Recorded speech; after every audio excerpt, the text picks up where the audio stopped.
Isso é de uma canalice jurídica que eu nunca imaginei na minha vida. Canalha! 1000 vezes canalha!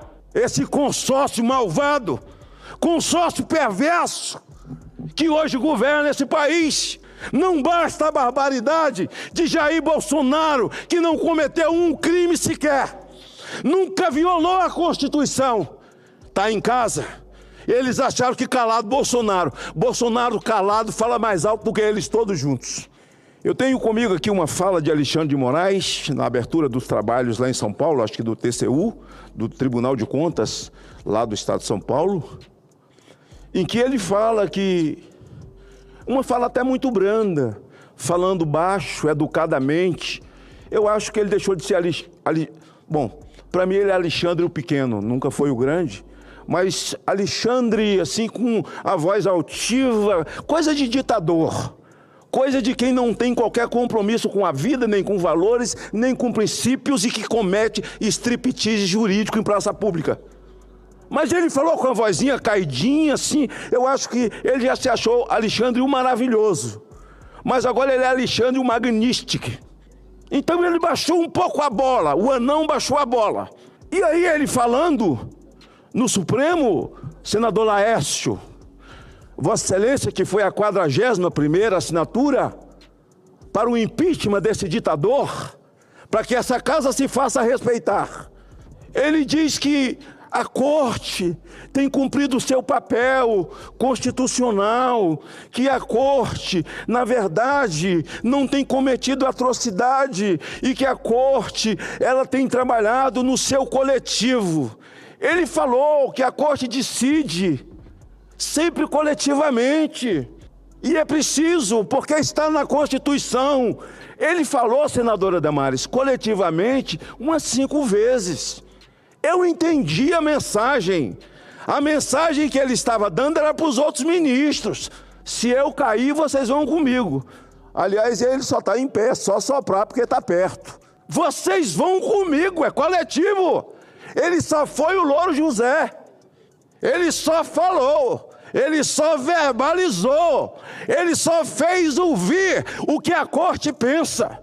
Esse consórcio malvado, consórcio perverso, que hoje governa esse país. Veja o caso do senador Duval. Quero repetir porque tem autoridade para tal.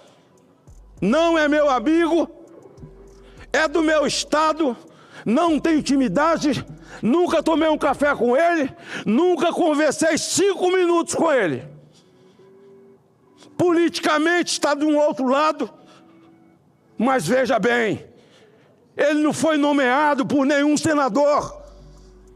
Ele foi votado e trazido aqui pelo voto popular do povo do Espírito Santo e protegido pelo artigo 53 da Constituição. A minha fala aqui, senhor presidente, é respeitando a Constituição, os preceitos constitucionais, os direitos de um senador da República. Agora, um senador da República com uma tornozeleira. Não basta a barbaridade de Jair Bolsonaro, que não cometeu um crime sequer, nunca violou a Constituição, está em casa. Eles acharam que calado Bolsonaro calado fala mais alto do que eles todos juntos. E todos os senadores precisam levantar sua voz, não em defesa de Duval, mas em defesa da Constituição, em defesa dos direitos constitucionais, do artigo 53, um senador de tornozeleira, sem salário, sem verba de gabinete. Ora, isso é de uma grosseria, de uma irresponsabilidade, isso é de uma canalice jurídica que eu nunca imaginei na minha vida. Canalha, 1000 vezes canalha, canalice jurídica. Por isso, senhores, eu chamo a atenção para que vossas excelências não engulam essa história. Traga para o plenário. O caso Renan Calheiros veio para o plenário. O caso Aécio Neves veio para o plenário. Quem é que vai destituir um senador com uma canetada?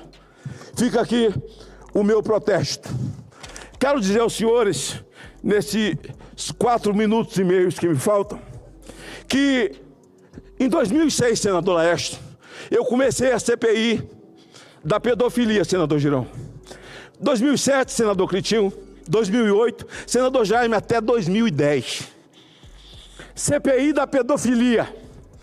Senador Marinho, no final de 2023, eu protocolei essa CPI com 31 assinaturas em 2023 para apurar abusos de crianças e adolescentes.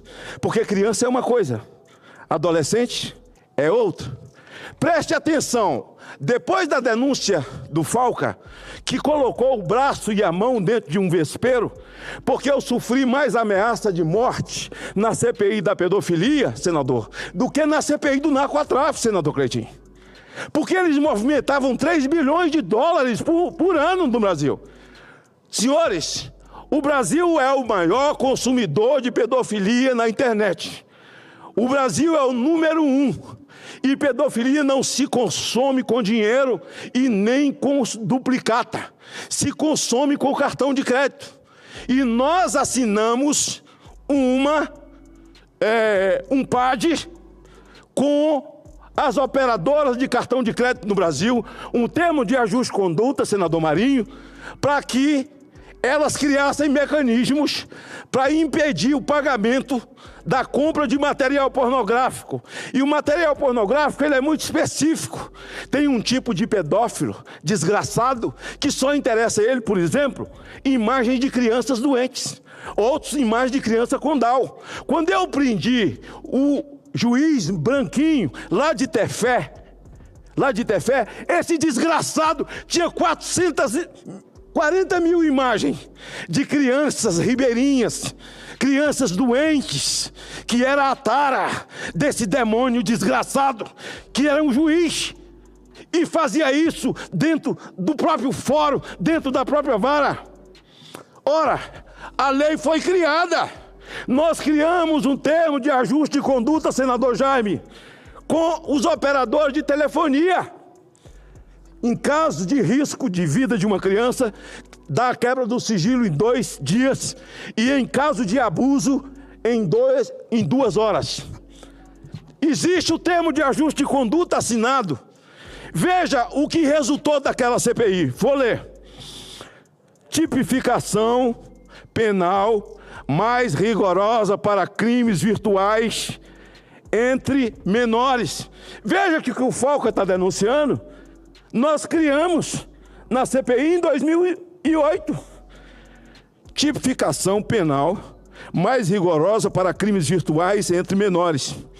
Contribuir para a redução, veja, e aprovação da Lei 11.829, que alterou o Estatuto da Criança e do Adolescente para criminalizar, escutem, expressamente, escutem, a posse, mesmo sem intenção de comercialização, e punir a produção e a divulgação por qualquer meio, inclusive a internet. Quando a CPI só tinha 3 meses, nós aprovamos essa lei. Aprovamos a lei com a CPI em andamento, senador Marinho. Me dê mais 1 minuto, senhor presidente.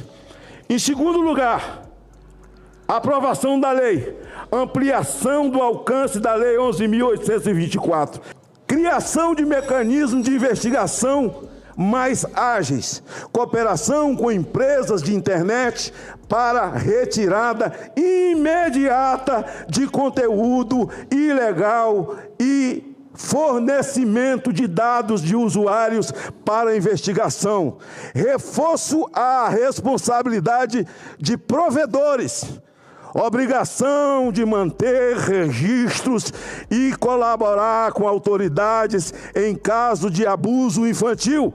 E a Lei Joana Maranhão era uma ação condicionada, ou seja, antes de 2006, senador Cleitinho, uma criança abusada só podia dar seguimento à investigação o delegado ou o Ministério Público com autorização da família. Porque antes de 2006 ninguém sabia nada sobre isso. Então a criança poderia ter sido abusada pelo pai, pelo padrasto, pelo avô, pelo professor, pelo pastor, pelo padre, por qualquer pessoa. Ela poderia, e a mãe ia dizer à família, ó, não abra investigação para não expor meu filho, para não envergonhar meu filho. O que a lei dizia? Era uma ação condicionada. Quando essa criança fizer 18 anos, já que não houve a denúncia, aos 18 anos na vida adulta, senador Laércio, ela terá 6 meses para denunciar o abusador. Ninguém sabia disso. Se não denunciar, não tem mais crime. E qual foi o erro de Joana Maranhão, nossa nadadora pernambucana? Ela denunciou o seu técnico, Cleitinho, o seu técnico Maranhão, aos 19 anos de idade. E aí ele entrou com um processo contra ela. O que ocorreu na CPI da pedofilia?